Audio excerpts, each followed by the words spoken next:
जगदीश मलिक के बंगले के बाहर मैं पकौड़े बेचता था। एक दिन उसकी पत्नी मुझसे पकौड़े खरीदने आई और मेरे पास अपना एक बैग रखवाकर बोली कि ये मेरी अमानत है, जल्द ही आकर मैं आपसे ये ले लूंगी। फिर कई साल गुजर गए मगर वो अपनी अमानत मुझसे वापस लेने नहीं आई।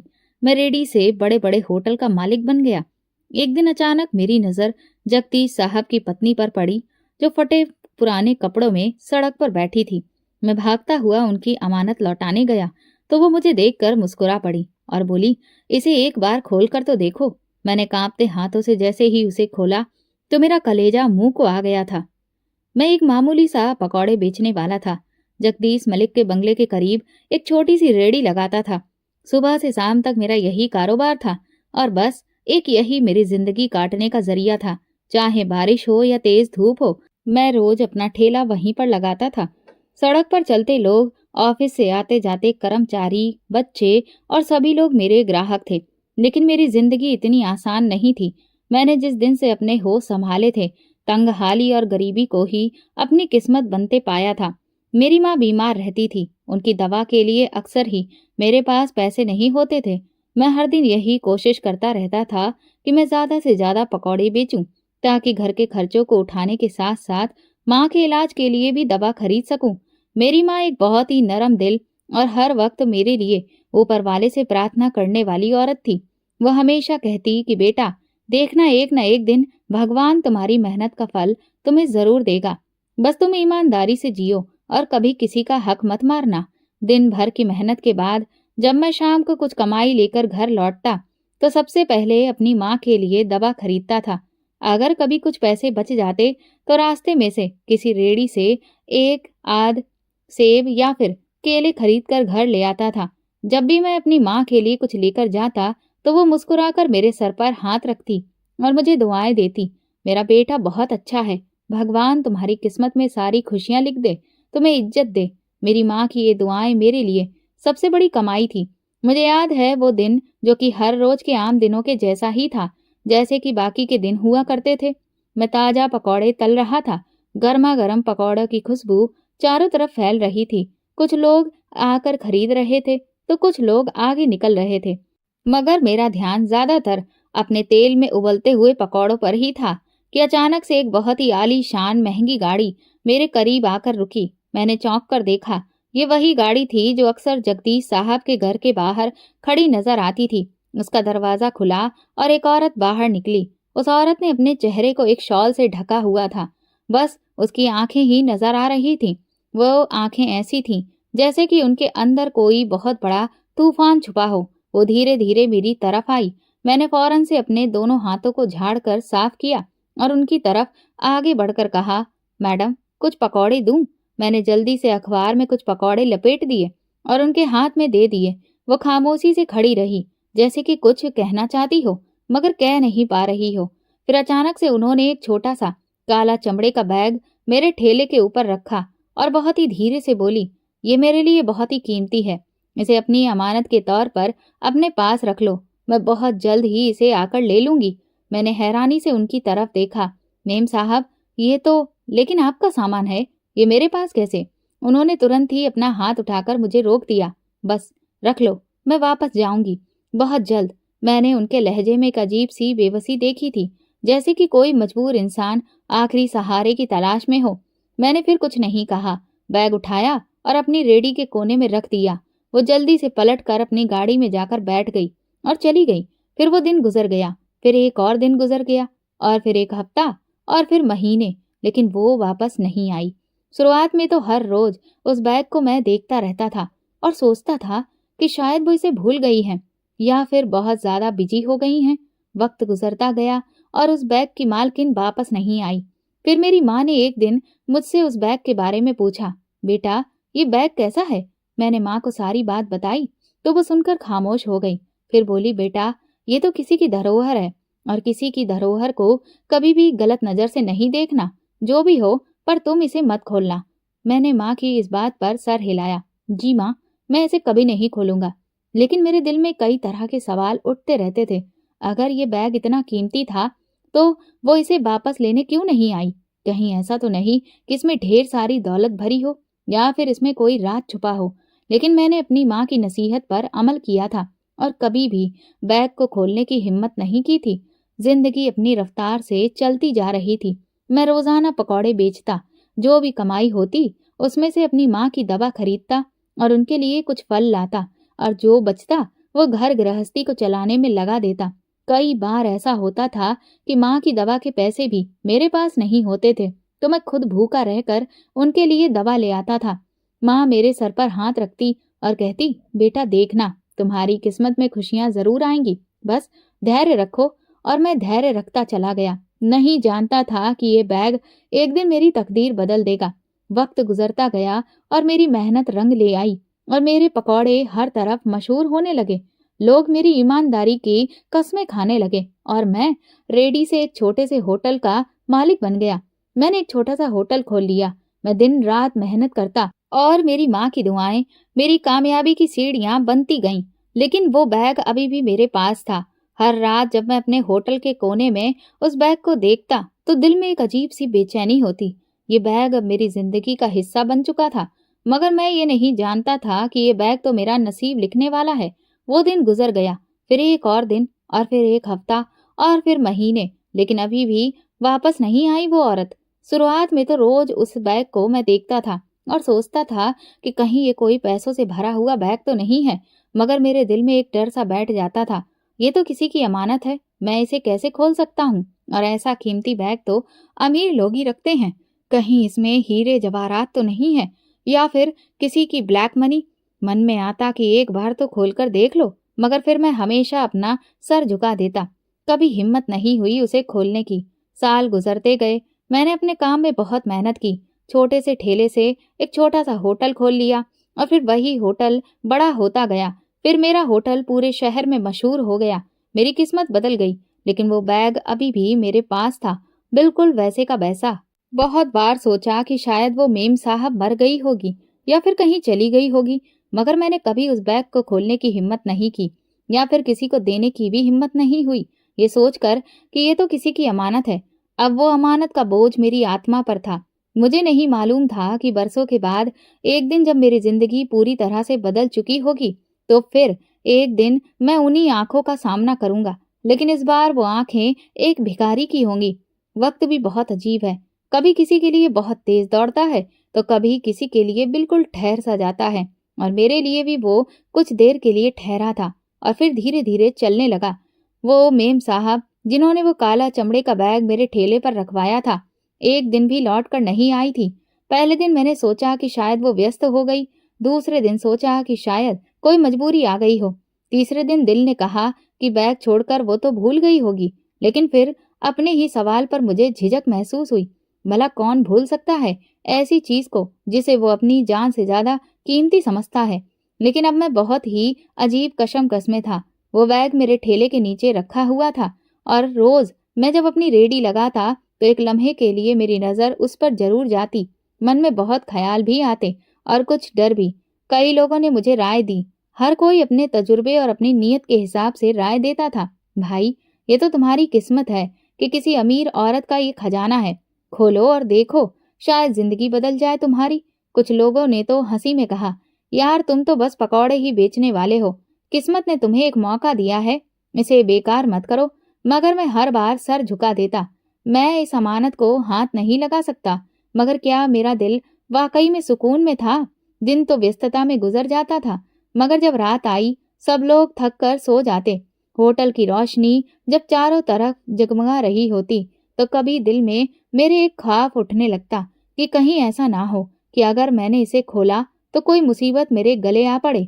मेरे जहन में बहुत सारे सवाल घूमते, मगर एक आवाज हर बार मुझे रोक देती कि ये किसी की अमानत है, अगर तुमने इसे खोला तो बहुत गलत होगा। ये मेरे जमीर की आवाज थी, जो सबसे बड़ी आवाज होती है, और मैं हमेशा अपने जमीर की मानता था। वक्त आगे बढ़ता रहा, मेरी जिंदगी में बहुत सारे बदलाव आते गए।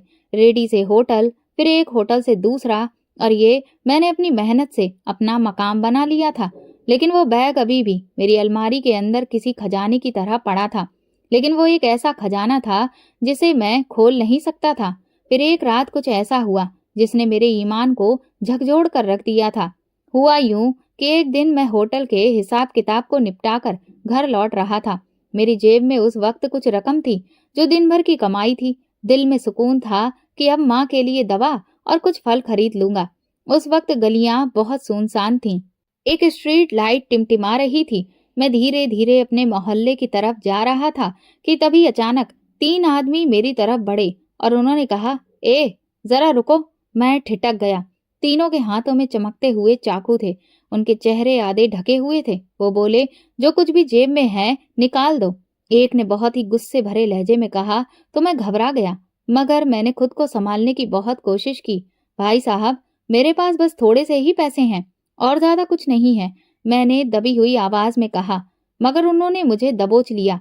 एक ने मेरी जेब में हाथ डाला और सारी रकम निकाल ली। ये क्या है, सिर्फ बस इतना सा? वो गुस्से में चिल्लाया। मुझे तो लगता था कि तू अच्छा खासा कमाता होगा, हमें बेवकूफ मत बना। मैंने कहा कि मेरे पास कुछ नहीं है। मेरा लहजा उस वक्त सख्त था तो उस चोर ने मुझे धक्का दिया और मैं जमीन पर गिर पड़ा। मेरे हाथ छिल गए थे, कपड़ों पर मिट्टी लग गई थी। तभी अचानक से मुझे वो बैग याद आया। अगर आज मैं वो बैग अपने साथ ला रहा होता तो आज ये लोग न जाने क्या कर डालते, शायद मुझे जान से भी मार देते। ये सोचकर मेरे अंदर खौफ की एक लहर दौड़ गई, मगर साथ में ये यकीन भी पक्का हो गया कि मैंने बिल्कुल सही फैसला किया था। अब उस बैग को खोलने या किसी और को देना मेरे लिए किसी भी खतरे से खाली नहीं था। इस दौरान एक तरफ से पुलिस की गाड़ी का सायरन बजा। वो चोर घबरा गए और जल्दी से अंधेरी गली में भाग गए। मैं जमीन पर पड़ा हाँफ रहा था। मेरी सांसें बहुत तेज थीं और दिल धड़क रहा था। मैंने खुद को संभाला और धीरे धीरे उठा। पुलिस की गाड़ी आगे बढ़कर रुक गई। उसमें से एक कांस्टेबल उतरा और मेरी तरफ आया। क्या हुआ भाई साहब, ठीक तो हैं? मैंने हाँ में सिर हिलाया और कहा, ठीक तो हूँ, मगर चोर पैसे ले गए। वो बोला, ये इलाका रात में बहुत खतरनाक हो जाता है, सतर्क रहा करिए। मैंने हाँ में सर हिलाया और फिर जैसे तैसे घर पहुंचा। जब मैं घर पहुंचा तो माँ मेरा इंतजार कर रही थी। दरवाजा खुला तो वो तेजी से मेरे पास आई। बेटा, सब ठीक तो है ना? मैंने मुस्कुराकर उन्हें तसल्ली दी। हाँ माँ, सब ठीक है, बस कुछ लोग रास्ते में मिल गए थे, मगर कोई बड़ी बात नहीं हुई। माँ ने मेरे चेहरे को ध्यान से देखा, फिर मेरे जख्मी हाथों को देखा। उनकी आंखों में आंसू आ गए। बेटा, भगवान तुम्हें सलामत रखे। तुम हमेशा सही रास्ते पर चलो और कभी भी किसी का लेकर बुरा न सोचो। ये सुनकर मेरा दिल कांप गया। माँ को तो मालूम भी नहीं था कि इस वक्त मैं किस कश्मकश से गुजर रहा हूँ, मगर वो हमेशा मेरे लिए यही दुआ करती थी। मैं खुद से फिर एक वादा किया कि ये बैग ना कभी खोलूंगा, ना फिर मैं कभी और किसी को दूंगा, जब तक इसका असली मालिक वापस ना आए। वो रात मेरी जिंदगी का एक सबक बन गई थी। मैंने समझ लिया था कि अगर अचानक से कोई औकात से बाहर चीज हमारे पास आ जाती है तो असल में वो हमारी नीयत का इम्तिहान भी हो सकती है। ये बैग शायद मेरी तकदीर को बदल सकता था, लेकिन अगर मैं इसे गलत तरीके से खोलता तो शायद मेरी बर्बादी का कारण भी बन सकता था। मैं फिर उस बैग को अपनी अलमारी में काफी अंदर गहराई में रख दिया, जहाँ किसी की भी नजर ना पड़े। वक्त गुजरता गया, मैं दिन रात मेहनत करता रहा, होटल तरक्की करता गया, जिंदगी में खुशहाली आई, मगर वो बैग अभी भी मेरे पास था, जिसमें वक्त की धूल चढ़ती जा रही थी, लेकिन वो बिल्कुल सुरक्षित था। मेरे कर्मचारी, मेरे करीबी दोस्त सब हैरान होते, यार इतने साल हो गए, अब तो वो मेम साहब कभी नहीं आएंगी, छोड़ दो इस बात का ख्याल। लेकिन मैं नहीं मानता था। मैंने उस बैग को अपने कमरे में एक छोटी सी अलमारी में सुरक्षा से रख दिया था। वो एक खामोश राज बन चुका था, जिसे सिर्फ मैं जानता था। कई बार दिल में सवाल उठता कि क्या वो औरत जिंदा भी है? कहीं ऐसा तो नहीं कि वो किसी हादसे का शिकार हो गई हो, कहीं उन पर कोई मुसीबत तो नहीं आ गई। मैं कई बार जगदीश मलिक के घर के सामने से भी गुजरा, लेकिन वो जगह भी अब बदल चुकी थी। मुझे वहां पर नए लोग नजर आते थे। कभी सोचता था कि जाकर पूछूं, लेकिन फिर रुका रहा। ये मेरा हक नहीं था। एक दिन जब मैं अपने दफ्तर में बैठा था तो दिल में अजीब सी बेचैनी पैदा हुई। मैं अपनी अलमारी से वो बैग निकाला और उसे गौर से देखा। उसका चमड़ा अब कुछ फट चुका था। वक्त की मार ने उसे बहुत पुराना सा कर दिया था, लेकिन मैंने कभी हिम्मत नहीं की उसे खोलने की। ये राज मेरा नहीं था, मैं इस पर कोई अधिकार नहीं रखता था। मैंने खुद से कहा, मैं अपनी आखिरी सांस तक इस बैग को नहीं खोलूंगा, जब तक इसकी असली मालकिन खुद वापस नहीं आएगी। लेकिन क्या वो मालकिन कभी वापस आएगी? ये सवाल मेरे जहन में हर रोज गूंजता रहता था और फिर मैं उसे झटक देता था। मेरे पास अब पैसा था, इज्जत थी, शहर में मेरा नाम था। लोग अब मुझे पकौड़े वाला नहीं बल्कि कामयाब होटल चेन का मालिक कहते थे। लेकिन मैं भूल ही नहीं पाया कि हर कामयाबी के साथ साथ वो बैग भी मेरी जिंदगी का सबसे कीमती राज था। फिर एक दिन सालों बाद अचानक मेरी नजर उस औरत पर पड़ी। जिंदगी के भी अजीब रंग होते हैं। कई बार वो हमें ऐसे मोड़ पर लाकर खड़ा कर देती है जहां हम अचानक ही सालों पहले खोए हुए लोगों के सामने आकर खड़े हो जाते हैं। मैंने कभी नहीं सोचा था कि सालों के बाद एक दिन जब मैं अपने होटल का चक्कर लगाने के बाद शहर की सबसे बड़े बाजार से गुजर रहा होऊंगा तो मेरी नजर अचानक किसी ऐसे चेहरे पर पड़ेगी जिसे मैं शायद कभी भूल ही नहीं पाऊंगा। ये हर रोज के जैसा आम दिन था, मगर मेरी किस्मत ने इसे बहुत ही खास बना दिया था। मैं शहर को बीचों बीच अपनी गाड़ी में बैठा था और सिग्नल पर रुका हुआ था। सड़क पर गाड़ियों का शोर, दुकानदारों की आवाजें और फेरी वालों के पुकारने की आवाज हमेशा की तरह गूंज रही थी। मैं आज खुश था। जिंदगी ने मुझे कहां से कहां पहुंचा दिया था। मैंने अपनी मेहनत की कमाई से इज्जत को पाया था और अपनी गरीबी को हरा दिया था। और आज शहर के बड़े होटलों में मेरी गिनती होने लगी थी। मगर मुझे क्या मालूम था कि यदि मेरे अंदर के सुकून को हमेशा के लिए ये दिन तबाह कर देगा। मैं अभी आराम से बैठा गाड़ी में आसपास के नजारों का जायजा ले रहा था कि तभी अचानक मेरी नजर सड़क के किनारे पर बैठी एक औरत के चेहरे पर पड़ी। मेरा हाथ स्टेयरिंग पर तभी सख्ती से जम गया। उसके पुराने कपड़े मिट्टी से अटे पड़े थे, बाल और झुर्रियों से भरा हुआ चेहरा, वही आंखें जिन्हें मैं बरसों पहले अपनी रेडी के पास खड़े देखा था। जगदीश मलिक की पत्नी थी ये। मैं तो जैसे सांस लेना भूल गया। ये वही औरत है जो कभी महंगे कपड़ों, कीमती गहनों और तरह तरह की खुशबुओं से लिपटी रहती थी, जिसके माथे पर कभी भी परेशानी की एक लकीर भी नहीं आती थी। आज वही औरत बिना चप्पल के मैली शॉल ओढ़कर, उसका चेहरा धूल से ढका हुआ, सड़क पर बैठी थी। उसकी नजरें बेमकसद सी कहीं खोई हुई थीं, जैसे कि वो खुद को ही पहचानने की कोशिश कर रही हो। मैं तो शॉक्ड रह गया था, जैसे मेरी आंखों के सामने कोई भयानक सपना चल रहा हो। ये कैसे मुमकिन था? ये इस हालत में यहाँ पर क्यों बैठी थी? जगदीश मलिक ने उनके साथ क्या किया? क्या वो वाकई जिंदा थी? उन्हें देखकर तो ऐसा लग रहा था कि वो सिर्फ सांस लेने वाली लाश हो। मेरी आंखों के सामने वो पल घूम गए जब सालों पहले उन्होंने वो काले चमड़े का बैग मेरे हवाले किया था और कहा था कि ये बहुत कीमती है, इसे संभाल कर रखना, मैं बहुत जल्द वापस आऊंगी। मगर फिर वो कभी वापस ना आई और आज जब वो वापस मुझे मिली तो ऐसी हालत में कि मुझे फिर एक चीख सुनाई दी जो मेरे कानों में गूंजने लगी थी। ये आसपास के लोगों की बातें नहीं थी, बल्कि मेरे अंदर ही कहीं कुछ चीख रहा था। क्या तुमने सही किया? सालों तक तुम इस बैग की रखवाली करते रहे मगर उस औरत की हिफाजत ना कर सके। जिस चीज को तुम संभाल रहे थे, जिसकी वो मालकिन थी, क्या तुमने उसकी ढूंढने की कोशिश की? क्या तुमने उसे ढूंढा? बस तुम उसका इंतजार ही करते रहे कि वो एक दिन खुद आकर कहेगी कि बेटा मेरी अमानत दे दो। मेरे अंदर अब एक तूफान उठ रहा था। मेरा अपना ही जमीर मुझे चीख चीख कर झंझोड़ रहा था। और इस वक्त मुझे अपनी माँ की वो आखिरी रात याद आई। वो रात जब वो बहुत कमजोर हो गई थी, जब मैं उनका हाथ थाम कर बैठा था। उन्होंने बड़ी मुश्किल से मेरी तरफ देखा और कहा, बेटा याद रखना, सब कुछ बदल सकता है मगर सच कभी नहीं बदलता। अगर किसी की मदद कर सकते हो तो जरूर करना, चाहे वक्त कितना ही बदल जाए। वो रात मैं कभी नहीं भूल सकता, क्योंकि उस रात के बाद से मैं अपनी माँ की दुआओं से अलग हो गया था। और आज मैं जगदीश साहब की पत्नी को इस हाल में देखकर खुद को बहुत ही कमजोर महसूस कर रहा था। मैंने तुरंत ही दरवाजा खोला। गाड़ियों के हॉर्न बजने लगे। सिग्नल मिल चुका था, मगर मैं जैसे इस पल में कैद हो गया था। मेरे जमीर ने मुझे मजबूर कर दिया था। मैंने एक पल भी नहीं गवाया और तुरंत ही गाड़ी का दरवाजा खोला, तेजी से उनकी तरफ बढ़ा। मेरा दिल जोर जोर से धड़क रहा था। ये वही औरत थी, मगर वक्त ने उनके चेहरे पर जो कहानी लिखी थी वो बहुत दर्दनाक थी। मेरा दिल धक्क से रह गया था। ये जगदीश की पत्नी थी। वो कैसे यहाँ पर आ गई? मुझे अपनी आंखों पर यकीन नहीं आया।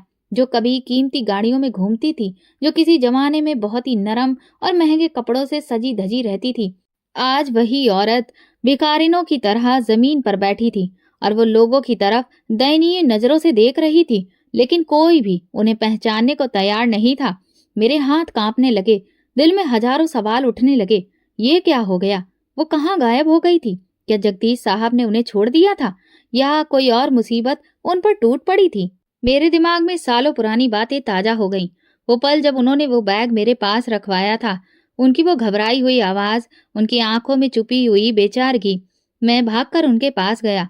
सिग्नल खुल चुका था, गाड़ियां हरकत में आ चुकी थीं, लेकिन मैंने एक पल भी नहीं गवाया और मैं सब उनके सामने घुटने टेक कर बैठ गया। मुझे ऐसा लगा जैसे मैं किसी गुमशुदा चीज को पा लिया हो। उन्होंने धीरे से मेरी तरफ देखा और जैसे पहचानने की कोशिश कर रही हो। फिर उनकी आंखों में चमक उभर आई, जैसे कि वक्त के पर्दे अब अलग हो गए। तुम? ये कहकर उनके होंठ कपकपाए। मैंने बेताबी से कहा, मेम साहब, मैं वही हूँ, वही जो आपसे सालों पहले मिला था, जो रेडी पर पकौड़े बेचता था। क्या आपको याद है? आपने एक दिन मेरे पास एक बैग रखवाया था। ये सुनते ही उनके चेहरे पर एक अजीब सा सुकून छा गया। वो मुस्कुराई। एक उदास मुस्कुराहट उनके चेहरे पर आई। तुमने वो बैग अभी तक संभाल कर रखा है? मैंने उनकी इस बात पर सर हिलाया और उनकी आंखों में आंसू आ गए। हाँ मेम साहब, वो आज भी मेरे पास है। मैंने उसे कभी नहीं खोला। मैंने इंतजार किया कि एक दिन आप आएंगी और उस बैग को वापस लेंगी। वो धीरे से बोली, जैसे कि उनके हर एक शब्द के साथ कोई पुरानी याद या कोई जख्म छलक रहा हो। मेरी दुनिया बदल गई। बेटा, जगदीश ने मुझे छोड़ दिया। मेरे पास सब कुछ था, मगर वो सब कुछ लुट गया और अब मेरे पास कुछ भी नहीं बचा।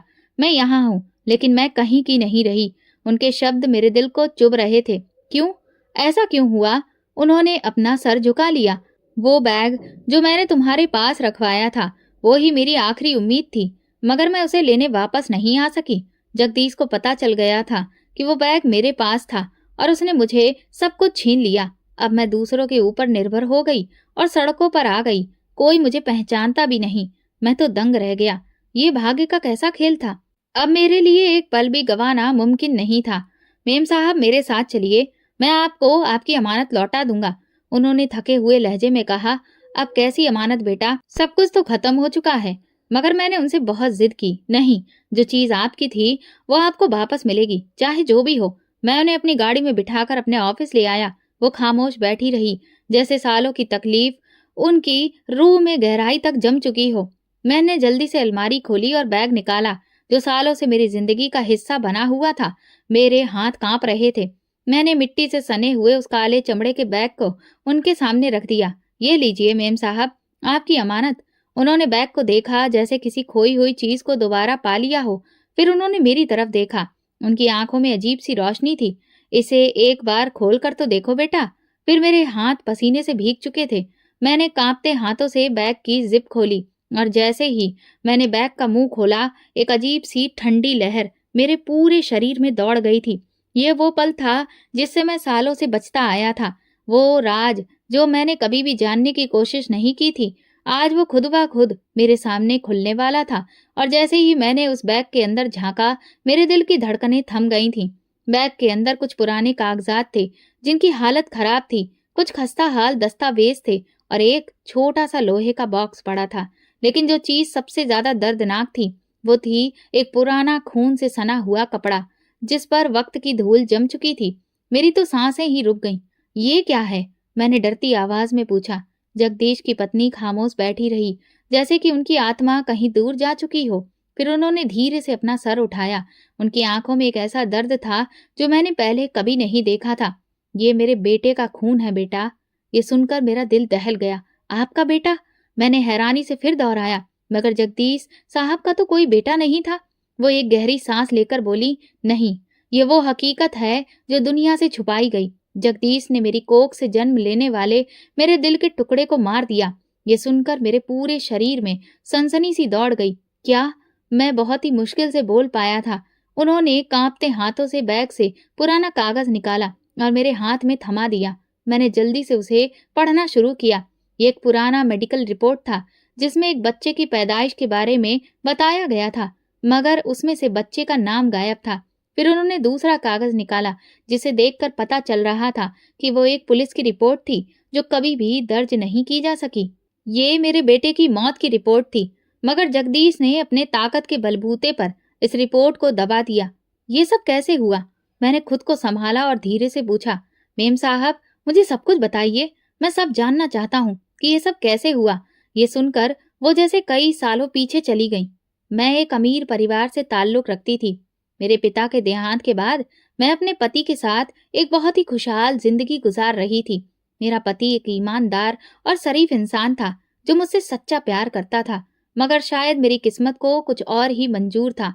मेरे पति का एक सड़क हादसे में देहांत हो गया और फिर मैं इस दुनिया में अकेली रह गई, अपने छोटे से बेटे के साथ, जिसे मैं अपनी जान से भी ज्यादा चाहती थी।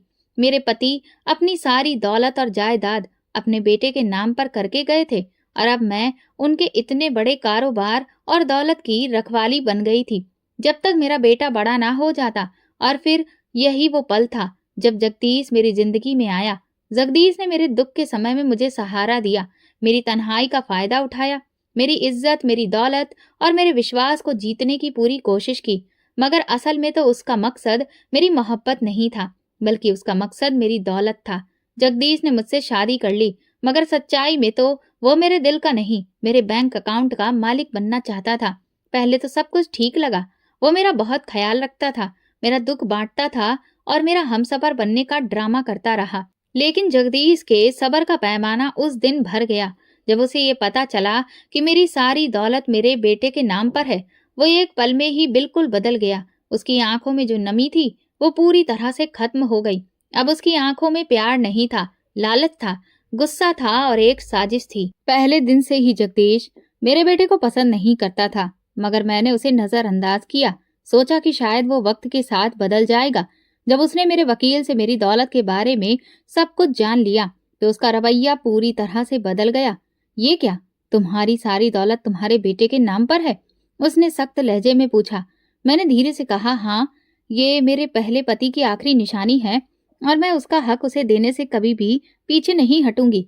उस वक्त जगदीश के चेहरे पर जो गुस्सा आ रहा था वो मैं कभी नहीं भूल सकती। उस दिन मैं समझ गई थी कि अब मेरा बेटा खतरे में है और फिर मेरा बच्चा मुझसे छीन लिया गया। एक रात मैं अपने बेटे के साथ बैठी थी, वो मेरी बाहों में सो रहा था। तभी दरवाजा धीरे से खुला और जगदीश अंदर आया। उसकी आंखों में कोई रहम नहीं था, कोई हिचकिचाहट नहीं थी। ये बच्चा अगर जिंदा रहा तो सब कुछ बर्बाद हो जाएगा। ये सुनकर मेरा कलेजा दहल गया। जगदीश, क्या करने जा रहे हो? मैंने चीख कर कहा, मगर उसने मेरे बेटे को मुझसे छीन लिया। मेरी दुनिया उजड़ गई।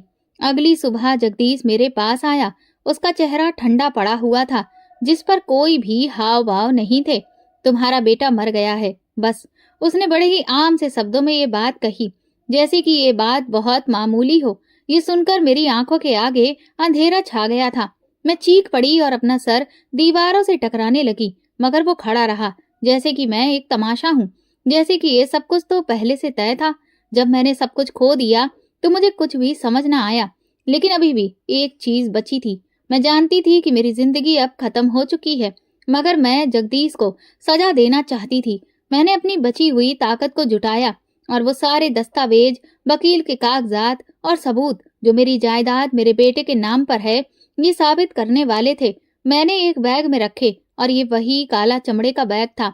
मुझे मालूम था कि जगदीश मुझ पर भी हाथ डालेगा, वो मुझे भी खत्म कर देगा ताकि कोई भी उसके खिलाफ खड़ा ना हो सके। इसीलिए मैंने वो बैग छुपा दिया और जान बचाकर भाग गई।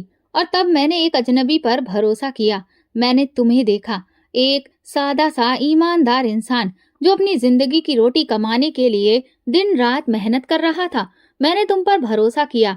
मैंने वो काला बैग तुम्हें दिया और कहा कि मेरे लिए बहुत कीमती है, इसे संभाल कर रखना, मैं बहुत जल्द वापस आऊंगी। और फिर मैं वहां से गायब हो गई, क्योंकि जगदीश से मुझे अपनी जान का खतरा था।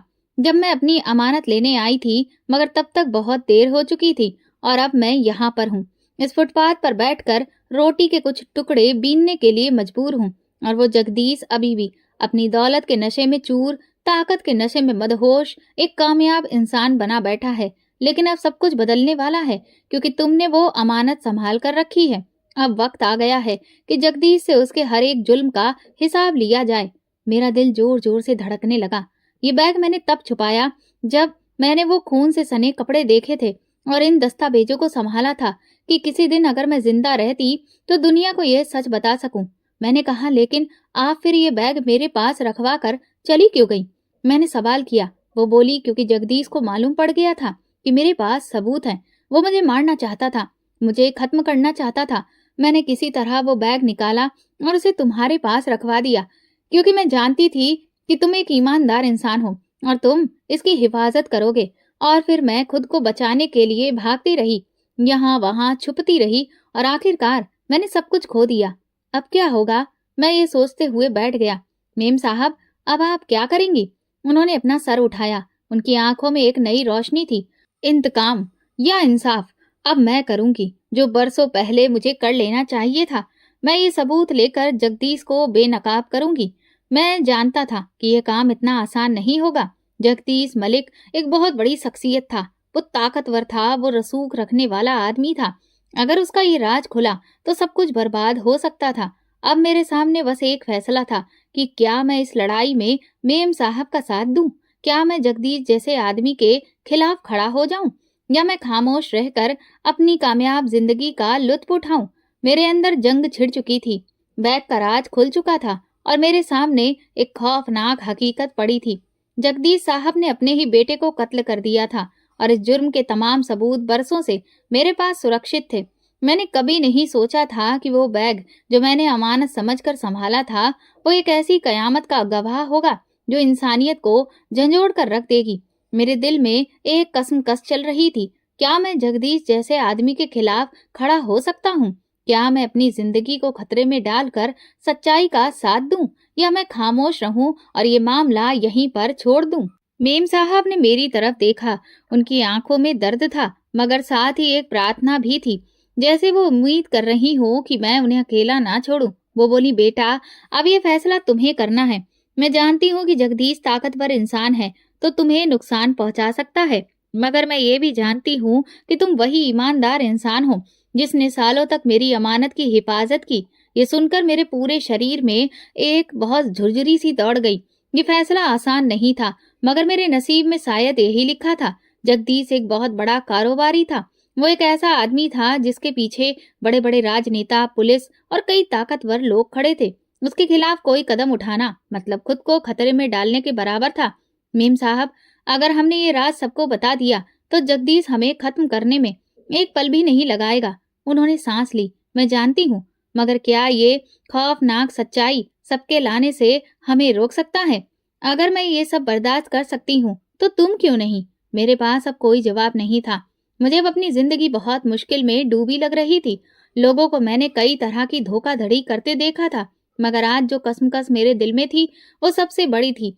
क्या मैं अपनी कामयाबी, अपनी इज्जत और अपनी जिंदगी दांव पर लगा सकता था? मैं खामोश था और वो मुझे देख रही थी, जैसे कि मेरे अंदर उठ रहे तूफान को पढ़ रही हूँ। बेटा, तुम जो भी फैसला करो, मैं तुम्हारा साथ दूंगी, मगर याद रखो, कई बार जुल्म को देखकर खामोश रहना सबसे बड़ा गुनाह होता है। उनकी ये बात मेरे दिल में तीर की तरह लगी। उस रात मैं सो ना सका। मेरे जहन में बार बार वो पल आ रहा था जब जगदीश की पत्नी ने मेरे हाथ में वो खून से सना हुआ कपड़ा दिया था, जब मैंने वो दस्तावेज देखे थे जो जगदीश के गुनाहों की गवाही दे रहे थे।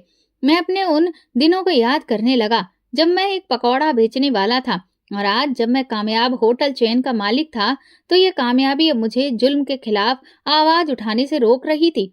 तो फिर क्या फायदा ऐसी कामयाबी का? मैं मेम साहब को बुलाया और उनके सामने बैठकर कहा, मेम साहब, मैंने फैसला कर लिया है। हम जगदीश के खिलाफ खड़े होंगे।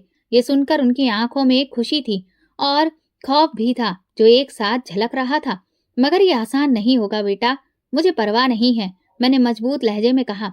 अगर मैं सच का साथ ना दे सका तो सारी जिंदगी में अपने जमीर का बोझ उठाता रहूंगा। मैंने ये अमानत बरसों संभाली है और अब वक्त आ गया है कि इसे मैं वहां पहुंचाऊं जहां इसका हक बनता है।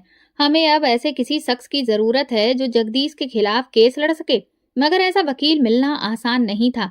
मैंने अपने कुछ काबिल और भरोसेमंद दोस्तों से बात की और फिर एक ऐसे वकील का पता लगाया जो जुल्म के खिलाफ केसेस लड़ने में पूरे शहर में मशहूर था। मैंने बैग के तमाम सबूत वकील को दिए और जब उन्होंने वो दस्तावेज देखे तो उनके चेहरे पर भी हैरत नाचने लगी थी। ये केस जीतना आसान नहीं होगा, वकील ने कहा। जगदीश के पास ताकत है, पैसा है और सबसे बढ़कर वो जानता है कि अपनी सच्चाई को कैसे छुपाना है। हमें इस बात की परवाह नहीं है, मैंने मजबूत लहजे में कहा। ये केस जीतना नहीं है बल्कि इंसाफ दिलवाना है। हमने जैसे ही केस दर्ज करवाया, उसी रात मेरे घर के बाहर कई गाड़ियां आकर रुक गईं। मेरे गार्ड ने आकर बताया कि कुछ लोग मेरे बारे में पूछ रहे थे। जगदीश को खबर हो चुकी थी। अगली सुबह मुझे एक अनजान नंबर से फोन आया। तुम्हारी हिम्मत कैसे हुई? फोन के दूसरी तरफ एक कड़क आवाज थी। मैं खामोश रहा। ये जो खेल तुम खेल रहे हो, इसका अंजाम तुम्हें अच्छे से मालूम होना चाहिए। अगर पैसा चाहिए तो बताओ, कितनी रकम चाहिए, और ये केस वापस ले लो। ये सुनकर मेरा खून खौल उठा। मैंने कहा, मेरी कोई कीमत नहीं लगती जगदीश साहब। जो सच है वो सबके सामने आएगा। दूसरी तरफ कुछ लम्हे के लिए खामोशी छाई रही। फिर एक और धमकी दी गई। अगर तुम पीछे नहीं हटे तो फिर अंजाम भुगतने के लिए तैयार रहो। फोन कट चुका था, मगर मैं पीछे हटने वाला नहीं था। ये जगदीश की पहली चाल थी। वो जानता था कि मैं उसके खिलाफ खड़े होने का फैसला कर चुका हूँ, और अब वो मुझे रोकने के लिए किसी भी हद तक जा सकता था। लेकिन मैंने भी फैसला कर लिया था कि अब मैं किसी की भी धमकी से डरने वाला नहीं हूँ। जगदीश की धमकी मेरे कानों में गूंज रही थी। अगर तुम नहीं माने तो अंजाम भुगतने के लिए तैयार रहो। मेरे हाथ में मोबाइल था, मगर मेरा दिमाग किसी और ही दुनिया में चला गया था। क्या मैंने सही फैसला किया था? क्या मैं एक ऐसी जंग में कूद चुका था जिसका अंजाम बर्बादी के सिवा कुछ भी नहीं था? लेकिन अगले ही पल मेरे अंदर एक गुस्से की लहर दौड़ गई। यही तो खौफ है जिसकी वजह से कई बार ऐसे जुल्म करने वाले लोग और ताकतवर बन जाते हैं, और बेचारे कमजोर लोग सारी जिंदगी खामोशी से गुजार देते हैं। मगर मैं खामोश नहीं रह सकता। अगली सुबह मैं वकील के ऑफिस पहुंचा। मेम साहब पहले से वहां मौजूद थीं। उनके चेहरे पर थकन थी, मगर एक उम्मीद की किरण भी झलक रही थी। क्या हुआ? जगदीश का फोन आया था? उन्होंने पूछा। मैंने इस बात पर हाँ में सिर हिला दिया। उसने धमकी दी है कि केस वापस लो, वरना अंजाम बुरा होगा। वकील ने गहरी सांस ली। ये तो होना ही था। वो खतरनाक आदमी है और वो किसी भी हद तक जा सकता है। तो फिर क्या करें? मैंने बेचैनी से पूछा। वकील ने एक मुस्कुराती हुई नजर से मुझे देखा, जैसे कि वो मेरे दिल की बेकरारी को समझ रहा हो। हम ये केस आगे बढ़ाएंगे, लेकिन होशियारी से। जगदीश को अंदाजा नहीं होने देना है कि हम कौन कौन से पत्ते खेलने वाले हैं। हमारा पहला कदम होगा कि अपने साथ मीडिया को मिलाना है और सच को दुनिया तक पहुंचाना है। जगदीश के खिलाफ केस अदालत में दायर हो चुका था, लेकिन हम जानते थे कि कानूनी जंग में वो अपने सारे बड़े बड़े संबंधों और पैसों का इस्तेमाल करने वाला है, और इसीलिए हमें जनता की ताकत की जरूरत थी। हमने एक बहुत बड़े रिपोर्टर से मुलाकात की, जो कि करप्शन और जुल्म के खिलाफ अपनी बेबाक रिपोर्टिंग के लिए मशहूर था। जब मैंने उसे जगदीश की कहानी सुनाई तो वो मुझे गौर से देखने लगा। क्या आपके पास सबूत है? उसने संजीदा लहजे में पूछा। मैंने उसे बैग से वो खून से सना कपड़ा, मेडिकल रिपोर्ट और पुलिस रिपोर्ट निकालकर उसके सामने रख दी। ये सब कुछ है मेरे पास, और ये जगदीश की हकीकत है जो सालों तक छुपी रही। उस रिपोर्टर ने वो सारे कागजात देखे और एक पल के लिए खामोश हो गया। फिर उसने मुस्कुराते हुए कहा, ये कहानी मैं छापूंगा, लेकिन सोच लो, इसके बाद तुम पर खतरा बहुत ज्यादा बढ़ जाएगा। जगदीश सिर्फ धमकियां नहीं देता है, वो उन धमकियों पर अमल भी करता है, और तुम्हें तैयार रहना होगा। इस खबर के अखबार में छपने के सिर्फ एक दिन के बाद ही मेरे सबसे बड़े होटल के ब्रांच में अचानक से जबरदस्ती छापा मारा गया। पुलिस ने मुझ पर टैक्स चोरी करने और गैर कानूनी कारोबार करने का इल्जाम लगाकर मेरे होटल को सील कर दिया। ये जगदीश की पहली चाल थी। मेम साहब मेरे पास आईं। उनके चेहरे पर परेशानी थी। बेटा, मैंने कहा था ना कि वो तुम्हें नुकसान पहुंचाएगा। मैंने गहरी सांस ली। मेम साहब, मैं जानता था कि ऐसा होगा, लेकिन अब हम पीछे नहीं हट सकते। वकील ने हमें फौरन ही अदालत में अपनी बात रखने की राय दी, और हमने जगदीश के खिलाफ मजबूत सबूत अदालत में जमा करवा दिए। हमने सिर्फ अदालत में ही नहीं, बल्कि सोशल मीडिया पर भी सच को फैलाना शुरू कर दिया। Justice for the lost child, expose Jagdish hashtag viral होने लगा। लोग जगदीश के खिलाफ सवाल उठाने लगे। एक रात जब मैं अपने ऑफिस में बैठा था, अचानक मेरा फोन बजा। वो एक अनजान नंबर था। सुन लो पकौड़े वाले, तुम जितना आगे जाओगे तुम्हारी तबाही उतनी ही बड़ी होगी। तुम्हें जो करना है तुमने कर लिया। अब ये मेरी आखिरी वार्निंग है। अभी भी वक्त है, केस वापस ले लो, वरना ना तुम रहोगे और ना तुम्हारा ये सच। मैंने फोन बंद कर दिया, लेकिन मेरा दिल तेजी से धड़क रहा था। ये सिर्फ एक धमकी नहीं थी, ये एक जंग का ऐलान था। अगली सुबह जब मैं अपने होटल के बाहर खड़ा था, तभी एक काले रंग की कार मेरे करीब से गुजरी और अचानक लड़ाई शुरू हो गई। गोलियां चलने लगीं और फिर मेरे सर के पास से गोली गुजरी। मैं फौरन जमीन पर गिर गया। लोग चीखने लगे। सब तरफ अफरा तफरी सी मच गई। तो बहुत ही बुरा माहौल एक भयानक मंजर में बदल गया। ये जगदीश का वो संदेश था जिसे मैं समझ जाऊं कि अब वो मुझे मारने में भी देर नहीं करेगा। मेरे गार्डों ने मुझे फौरन से गाड़ी में डाला और एक सुरक्षित जगह ले गए। मेम साहब ये सुनकर बहुत घबरा गई। बस अब बहुत हो गया, मैं अदालत में जाकर खुद गवाही दूंगी। मैंने उन्हें रोका, मेम साहब ये बहुत खतरनाक हो सकता है, लेकिन अब मैं और ज्यादा खामोश नहीं रह सकती बेटा। ये केस तुमने नहीं मैंने दर्ज करवाया था। मेरे जिस बेटे को जगदीश ने मुझसे छीन लिया, अब मैं उसकी माँ होने का हक अदा करूंगी। उनकी आंखों में एक ऐसा जुनून था जो मैंने पहले कभी नहीं देखा था। हमने फैसला कर लिया था कि अब हम पीछे नहीं हटेंगे। जगदीश जो खेल खेल रहा था वो खेल अब हम उसके खिलाफ खेलने वाले थे। इस मुकदमे का फैसला या तो अदालत करेगी या फिर किस्मत इसका फैसला करेगी, लेकिन अब हम हार नहीं मानेंगे। ये मुकदमा अब अपने आखिरी मोड़ पर दाखिल हो चुका था। जगदीश ने मुझे मनाने की पूरी कोशिश कर ली थी। मेरे होटल बंद करवा दिए थे, बहुत सारी धमकियां दी थी, यहाँ तक कि जान से मारने की कोशिश भी की थी, मगर मैं और मेम साहब पीछे हटने वाले नहीं थे। हमने वो सब कुछ खो दिया था जिसे खोने का हमें डर था। अब बस सिर्फ एक चीज बची थी, इंसानियत। जगदीश के खिलाफ केस की पहली बार कायदे से पेशगी होने वाली थी। ये वो मौका था जब मेम साहब को अदालत में खड़े होकर अपनी गवाही देनी थी। वो सच जो वर्षों से दबाया गया था उसे सबके सामने लाना था। अदालत के बाहर मीडिया के कैमरा रिपोर्टर्स और जनता बहुत बड़ी तादाद में जमा थी। ये केस अब एक मामूली केस नहीं रह गया था, ये एक बहुत बड़े जालिम इंसान के खिलाफ इंसान की जंग बन चुका था। जब मेम साहब को गवाही के लिए बुलाया गया तो मैंने देखा कि उनके कदम थोड़े लड़खड़ा रहे थे, मगर आंखों में जो गुस्सा था, जो जुनून था, वो किसी पहाड़ से कम नहीं था। वकील साहब ने कहा, मेम साहब अब आप अदालत को बता सकती हैं क्या आपके बेटे के साथ क्या हुआ? मेम साहब ने एक पल के लिए खामोशी ओढ़ी। उनके हाथ कांप रहे थे मगर आंखों में जुनून था। उन्होंने जगदीश की तरफ देखा, वही जगदीश जो हमेशा एक ताकतवर और बेखौफ नजर आता था, आज पहली बार बेचैन लग रहा था। फिर मेम साहब ने बहुत सच बोल दिया जो बरसों से दबाया जा रहा था। मेरा बेटा 5 साल का था जब जगदीश से मैंने दूसरी शादी की थी। एक दिन मेरा बच्चा मेरी गोद में सो रहा था जब ये जालिम इंसान उसे मुझसे छीन कर ले गया और उसे मार दिया, क्योंकि वो नहीं चाहता था कि मेरी दौलत उसके हाथों से निकलकर किसी और के पास चली जाए। अदालत में एक लम्हे के लिए सन्नाटा सा छा गया। क्या आपके पास इसका कोई सबूत है?